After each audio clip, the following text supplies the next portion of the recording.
नमस्कार, मी संदीप देसाई, TV9 विशेषमध्ये आपल्या सगळ्यांचं स्वागत। महाराष्ट्रामध्ये कांद्याचा प्रश्न चांगलाच तापलेला आहे। केंद्राने निर्यात बंदीचा निर्णय घेतल्यानंतर शेतकऱ्यांना या सगळ्याचा चांगलाच फटका बसलाय। दरम्यान केंद्राने घेतलेल्या निर्णयावर सकारात्मक तोडगा काढण्याचं आश्वासन सरकारकडून देण्यात आलंय। बघूया त्यावरचा एक स्पेशल रिपोर्ट।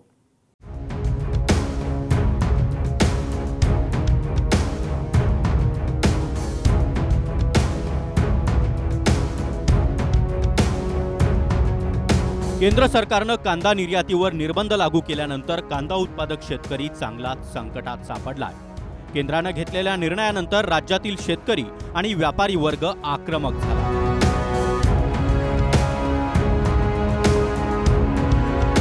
दरम्यान कांद्याच्या प्रश्नावर लवकरात लवकर तोडगा निघणार असल्याचं कृषी मंत्री धनंजय मुंडे यांनी म्हटलंय। तर सरकारकडून शेतकऱ्यांना लुटण्याचं काम सुरू आहे असा हल्लाबोल विरोधकांनी केला।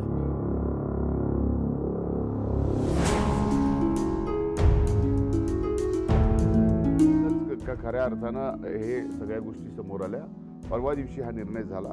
यामध्ये माननीय मुख्यमंत्री, दोन्हीही उपमुख्यमंत्री या ठिकाणी आदरणीय पियुष गोयल साहेबांशी बोलतायत। आम्ही स्वतः सुद्धा संपर्कात आहोत। या बाबतीत नक्कीच येणाऱ्या 2 दिवसात काहीतरी सकारात्मक निर्णय होईल। शेतकऱ्यांना बर्बाद करायचं, निर्यात बंदी का केली, काय करत होती? मागच्या वेळेस कांदा निघाला त्यावेळेस 40% आयात टॅक्स वाढवून दिली। हे शेतकऱ्यांचं नुकसान झालेलं आहे। त्यांचा कांदा रस्त्यावर फेकला गेलेला आहे, कांदा सडलेला आहे, दूध रस्त्यावर फेकलं जाते महाराष्ट्रामध्ये। सगळीकडे जामच जाम आहे। महाराष्ट्र अशांत करून ठेवण्याचं काम या लोकांनी करून ठेवलेलं आहे, सत्तेमध्ये बसलेल्या लोकांनी। कांदा प्रश्नावर देवेंद्र फडणवीसांनी केंद्रीय मंत्री पियुष गोयल यांच्यासोबत चर्चा केली आहे। या चर्चेमध्ये पियुष गोयल यांनी शेतकऱ्यांसाठी सकारात्मक निर्णय घेण्याचं आश्वासन फडणवीसांना दिलंय। कांदा निर्यात बंदीच्या विरोधात व्यापाऱ्यांनी बाजार समित्या बंद पाडल्या। बाजार समित्या बंद असल्यामुळे शेतकऱ्यांचं मोठं नुकसान होत आहे। त्यामुळे सहकार विभागानं बाजार समित्यांना आता थेट इशारा दिला।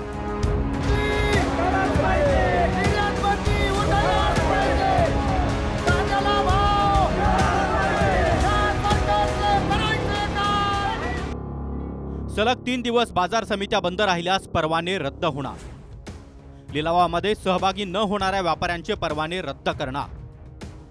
गाळाधारक व्यापाऱ्यांना 3 दिवसांच्या आत व्यवहार पूर्ववत करण्याचं आवाहन करण्यात आलंय। इतकंच नाही तर बाजार समित्यांमधील साप्ताहिक सुट्टीचा दिवसही वगळला जाणार आहे। कांदा निर्यात बंदीच्या निर्णयामुळे शेतकऱ्यांना मोठा फटका बसलाय। त्यामुळे महाराष्ट्र राज्य कांदा उत्पादक संघटनेनं 3 ठराव मंजूर केले आहेत। कांदा उत्पादक शेतकरी दिल्ली गाठणार, दिल्लीत पंतप्रधान मोदी आणि अमित शहांची भेट घेणार, कांद्यावरची निर्यात बंदी हटवण्याची मागणी करणार, कांद्याला 3000 रुपयांपेक्षा कमी दर मिळाल्यास कांदा लिलाव रद्द करणार, आयात निर्यातीच्या धोरणामध्ये केंद्र सरकारच्या हस्तक्षेपामुळे मोठं नुकसान होत आहे, सुप्रीम कोर्टात जनहित याचिका दाखल करणार। महाराष्ट्र राज्य कांदा उत्पादक शेतकरी संघटनेच्या नेतृत्वाखाली आज झालेल्या या बैठकीमध्ये 3 महत्त्वाचे ठराव करण्यात आले। त्यामधील पहिला ठराव असा आहे की महाराष्ट्रातील कांदा उत्पादकांना सोबत घेऊन आता दिल्ली येथे केंद्रीय वाणिज्य मंत्री पियुष गोयल, गृहमंत्री अमित शहा, प्रधानमंत्री नरेंद्र मोदी यांची भेट घेऊन तत्काळ या कांद्यावरची निर्यात बंदी हटवण्याची मागणी करण्यात येणार आहे।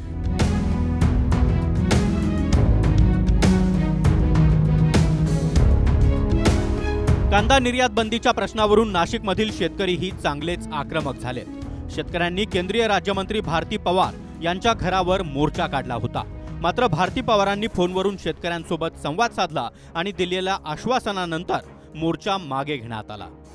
बरं, आता ताई मला एक सांगा, आम्हाला तुमच्याशी काही बोलायचं आहे, तुम्ही आम्हाला कधी उपलब्ध व्हाल? आता मला एक सांगा, अधिवेशन चालू आहे, मी दिल्लीत आहे, उद्या सकाळी आपण भेटू शकतो 7 वाजता 8 वाजता। ऐका, सांगा मला। तुमची पाठराखणीची भूमिका आम्ही मान्य आहे, पण या सगळ्या याच्यातून नाफेड जन्माला घालायचा आहे का हा संशय येतोय। नाफेड शेतकऱ्यासाठी नाही, हा पुनरुच्चार पुन्हा नाही। मग नाफेडला नका सांगू खरेदी करा। नाही, भाव पाडूच नका ना, भाव पाडू नका। 30 रुपये फार भाव आहे का? ऐका ना, एकच सांगतो फक्त, 30 रुपये बाजार असल्यावर कशाला कुणाला खरेदी करायला हवं? 30 रुपये बाजार चालू द्या ना, त्याच्यात हस्तक्षेप नका ना करू। नाही, 30 रुपये नाही, बाजार भावचं नाही। यांनी निर्यात बंदी का केली? कारण की इथे कांदा पुरला पाहिजे। कुठं इथं कांदा पुरला पाहिजे आणि घरचा मरला पाहिजे। मला निर्यात खुली राज्यातील शेतकरी संकटात असताना सरकारकडून मदत केली जात नसल्याचा टोला आदित्य ठाकरे यांनी लगावला। तर एकनाथ खडसे यांनी देखील कांद्याच्या प्रश्नावरून उपमुख्यमंत्री फडणवीस आणि गिरीश महाजन यांना चांगलंच धारेवर धरलं। काय झाले, दुर्दैवाने अनेकदा शेतकऱ्यांनी आंदोलनं केलेली आहेत, अनेकदा सरकारला हाक मारलेली आहे, पण सरकार जसं मी सांगितलं की हे सरकार महाराष्ट्राचं नाहीच आहे। हे सरकार महाराष्ट्रातून दुसऱ्या राज्यामध्ये सगळं काही जाईल ह्याच्यावर विचार करत असतं। गेल्या 1.5 वर्षामध्ये आपण शेतकऱ्यांसोबत किती अनेकदा बैठका केलेल्या आहेत, बांधावर गेलेलो आहे, चर्चा केलेली आहे आणि ते मला हेच सांगतात सतत की उद्धव साहेबांनी दिलेली कर्जमुक्ती आमच्यापर्यंत पोहोचली, पण ह्या सरकारने आम्हाला 1 रुपयाची मदत केली नाही। गिरीश महाजन प्रत्येक ठिकाणी मध्यस्थी करण्यासाठी पुढे करतात, मुख्यमंत्र्यांच्या पुढे करतात, उपमुख्यमंत्र्यांच्या पुढे करतात आणि मध्यस्थी माझ्यानेच होऊ शकते असं एक मोठेपणा निर्माण करून मी संकटमोचक आहे असं प्रत्येक वेळी करतात आणि बाकी नंतर गिरीश महाजनांकडून संकटमोचक काय त्याच्यानंतर प्रश्न कुठले सुटलेले नाही आहे। कांदा उत्पादकांचा प्रश्न, कांद्यासाठी गिरीश महाजन गेले होते, काय झालं? मी सातत्याने सांगते की कांद्याचा प्रश्न गंभीर होणार आहे, जातीने लक्ष घाला।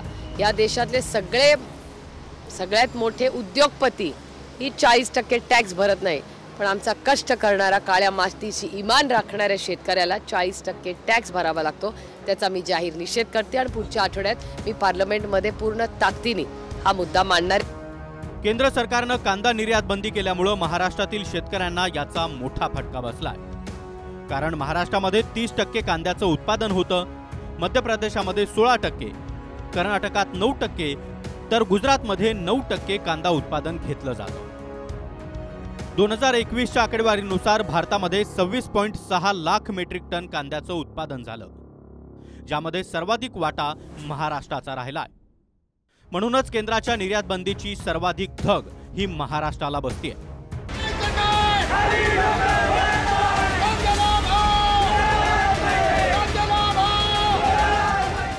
कांदा निर्यात बंदीवर निर्बंध लागू केल्यानंतर राज्यातील शेतकरी चांगलाच आक्रमक बनलाय। कांदा प्रश्नावर सोमवारी दिल्लीमध्ये अजित पवार आणि पियुष गोयल यांच्यामध्ये बैठक होणार आहे, त्यामुळे या बैठकीत दिलासा मिळणार की कांदा शेतकऱ्यांना रडवणार हे पाहणं महत्त्वाचं असेल। Bureau report, TV9 Marathi.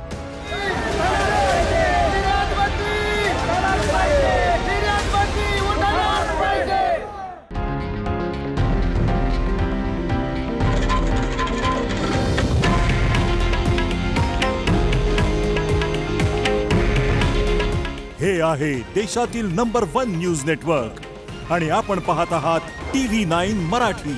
काळजी तुमची, हित महाराष्ट्राचं।